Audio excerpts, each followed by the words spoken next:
Audio Jungle.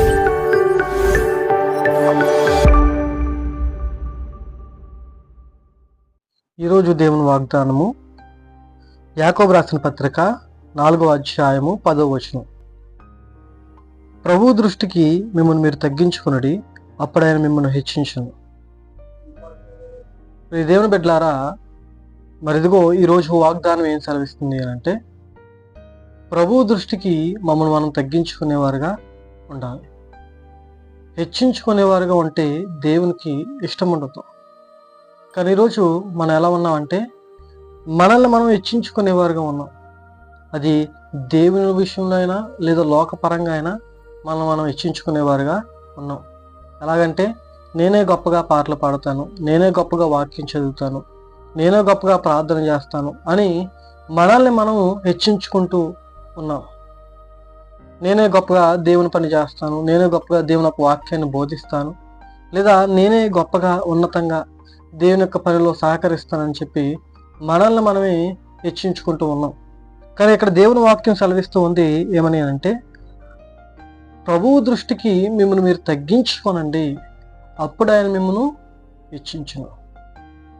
దేవుని బిడ్డలారా, ఈ వాక్యాన్ని బాగా పరిశీలన చేస్తే, ఇదే పరిశుద్ధ గ్రంథములో లూకా సువార్త 18వ అధ్యాయము 9వ వచనం నుంచి మనం బాగా పరిశీలన చేస్తే, ఇద్దరు వ్యక్తులు దేవాలయంలోకి వెళ్ళి ప్రార్థన చేస్తూ ఉన్నారంట. అందులో ఒకడు పరిసయుడు, మరి ఒకడు సుంకరి.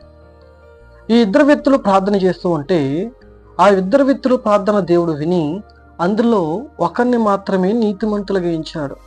ఇంతకీ ఎవరు ఆ వ్యక్తి? ఇంతకీ ఎవరా ఇద్దరు ప్రార్థన చేసిన వారు అని ఆలోచన చేస్తే, లూకా సువార్త 18వ అధ్యాయము 9వ వచనం నుంచి మనం ఒకసారి పరిశీలన చేస్తే, అక్కడ చక్కని రీతిలో ఆయన ఒక వాక్యం సెలవిస్తూ ఉంది. ఏమని? తామే నీతిమంతులని తమ్ము అనుకుని ఇతరులను తృణీకరించు కొందరితో ఆయన ఈ ఉపమానము చెప్పాను. ప్రార్థన చేయుటకే ఇద్దరు మనుషులు దేవాలయంలోకి వెళ్ళిరి. వారిలో ఒకడు పరిసయుడు, మరి ఒకడు సుంకరి. పరిసయుడు నిలబడి, దేవా, నేను చోరులను, అన్యాయస్తులను, వ్యభిచారులైనను, ఇతర మనుషులైనను ఈ సుంకర వలెనైనను ఉన్నందుకు నీకు కృతజ్ఞతాస్తుతులు చెల్లించుచున్నాను అని ఒక వ్యక్తి ప్రార్థన చేశాడు. చూడండి ప్రియ దేవుని బిడ్డలారా, ఇక పరిసయుడు అనే వ్యక్తి ప్రార్థన చేస్తూ ఉన్నాడు. ఏమని? అయ్యా, మరిదిగో, నేను చోరులనైనను, అన్యాయస్తులైనను, వ్యభిచారులైనను, ఇంకా ఇతర వ్యక్తులైనను, ఇతర మనుషుల వలనైనను, ఈ సుంకర వలనైనను లేనందువలన ఏం చేస్తున్నాను? నీకు కృతజ్ఞతాస్తుతులు చెల్లించున్నాను. అంటే నేను వ్యభిచారము చేయలేదు, దొంగతనం చేయలేదు, నేను నీ దృష్టికి అనుకూలంగానే బ్రతికాను, ఇతరుల మనుషుల వలె నేను లేను, నేను యథార్థంగానే బ్రతికాను అని ప్రార్థన చేస్తూ ఇంకా కిందకి చదువుతూ అంటాడు. ఏమనంటే, వారమునకు 2 మార్లు ఉపవాసము చేయొచ్చు, నా సంపద అంతట్లో 10వ వంతు చెల్లించుతున్నానని తనలో తాను ప్రార్థించుచుండెను. ఇక్కడ చూడండి, ఈ యొక్క పరిసయుడు ప్రార్థన చేస్తూ ఉన్నాడు. ఏమని? అయ్యా, మరి ఇదిగో, నేను వారానికి 2 మార్లు ఉపవాసం ఉంటూ ఉన్నాను, అంతేకాకుండా నా యొక్క సంపాదన అంతట్లో కూడా 10వ వంతు చెల్లిస్తూ ఉన్నాను అని ప్రార్థన చేస్తున్నాను. అంటే ఈ పరిసయుడు గొప్పవాడే కాదా? గొప్పవాడే. మంచివాడే కాదా? మంచివాడే.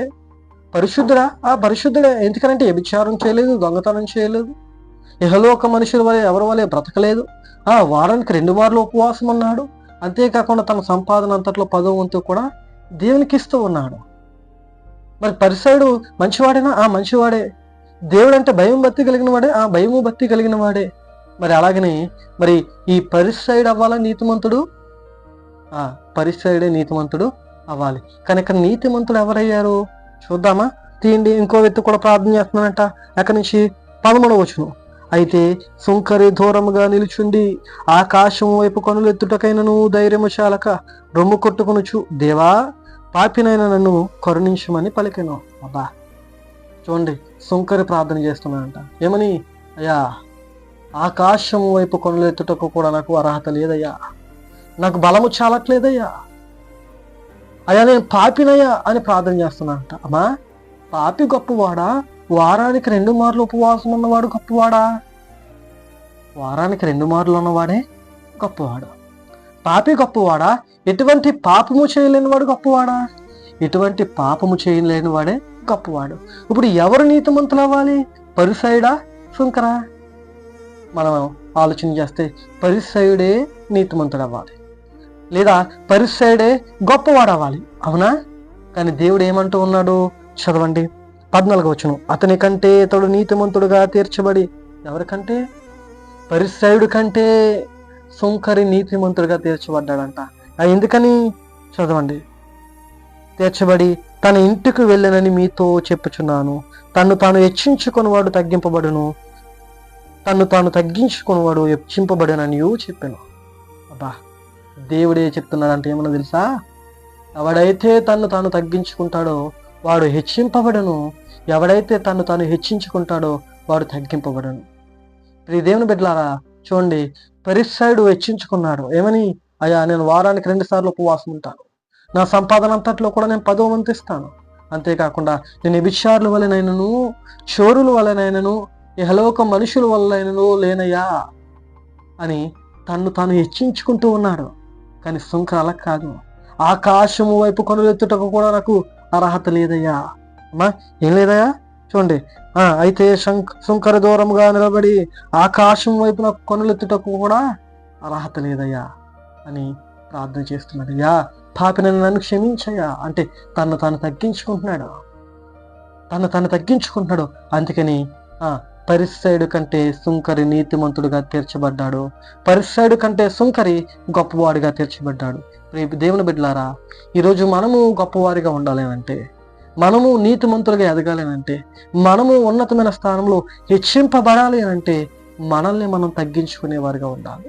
మనల్ని మనం హెచ్చించుకునేవారిగా కాదు, మనల్ని మనం తగ్గించుకుని దేవుని దృష్టికి అనుకూలంగా బ్రతికేవారుగా ఉండాలి. అట్టి ధన్యత దేవుడు నీకు నాకు మనందరికీ దయచేయను గాక. ఆమేన్. శ్రద్ధ గోపికతని మీ అందరికీ కూడా నా హృదయపూర్వక వందనాలు తెలియజేస్తున్నాను. వెనుకలి మాటలను మిమ్మల్ని దేవుడు దీవించి ఆశ్రయించి బలపరచును గాక. ఆమేన్. వచ్చిన ప్రార్థన చేసుకుని ఒక కార్యక్రమాన్ని ముగించుకుందాం. ప్రార్థన.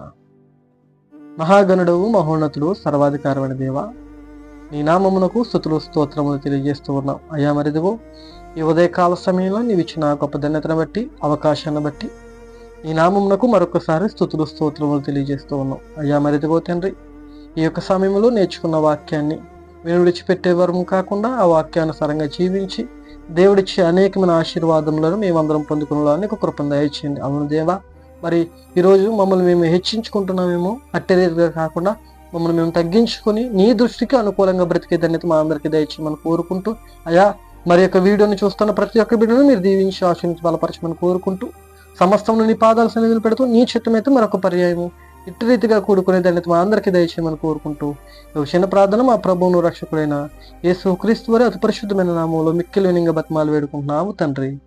ఆమేన్. వందనాలు.